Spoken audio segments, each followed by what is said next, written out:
Um, I've seen porn become a problem for a lot of guys specifically, especially with like porn addiction, and there's this porn brain, what it does to the brain. Can you share a little bit about your perspective on it in this current day and age? So no professional, like no actual like psychologist or neuroscientist, and especially neuroscientists, because they're the ones that are doing fMRIs on the brain and actually seeing like how things light up when it comes to addiction. Like porn addiction, sex addiction is not a thing. Now you can ask the question, should we maybe redefine what addiction means to be able to encompass these new age issues that people are having, whether it's porn, food, social media, um, you gambling, you name it, right? Because people do have an addictive nature. But if you were to actually take a scan of the brain and like go through the list of what makes something qualify as an addiction, sex and porn and gambling actually don't cut the bill. So most of the people that are using that terminology have like a very religious undertone and agenda to it, and that's fine. You know, everyone's allowed to believe what they want to believe, but it's not honest. Now, do people have a problem with porn and sex? Absolutely. So I think that's where the dissonance happens. They're like, well, if it's not an addiction, then why are there people that watch it for 8 hours a day and they're missing work and they're not connecting with their loved ones or they're not dating?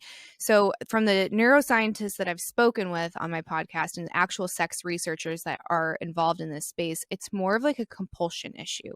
It's more of a procrastination issue. So if you were to remove the porn, remove the sex, or remove the food or the gambling, something else would take its place. So there's an underlying issue that's not being addressed, and the porn is the symptom. It's not the actual cause of the issue.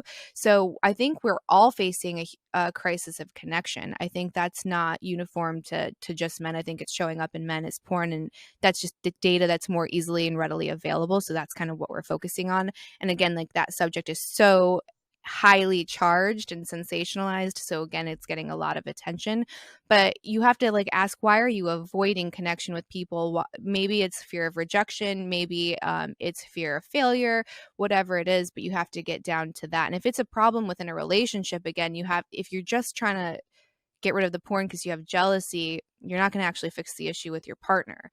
So you have to be able to remove yourself and your really big emotions and say, well, what's the goal? Is the goal to connect with my husband and to reignite our passion in the bedroom? Let's focus there, because then that's where change is going to happen. If you're focusing on like the boogeyman, you're not going to actually get the results that you want out of the relationship. And I get being jealous. I was the most fiercely jealous to an unhealthy level woman there was out there. Like I would have been in the camp porn is cheating in my younger years, absolutely. But you have to kind of ask yourself why. And if you maybe look at it as not a threat to your relationship and maybe a tool that you can use to come closer together, or to like maybe bridge that gap between the difference in the sexual appetites that men and women actually have. I don't have to feel so responsible for every single time my husband wants to have sex. Like there's other options, right? He can go entertain himself. And that's a lot less pressure. Or if I'm bored, then in one of us is bored in the bedroom, like it's a cool way to like spice up the relationship and maybe get ideas of what we can incorporate between the two of us. So maybe don't look at it as a threat and use it as a tool.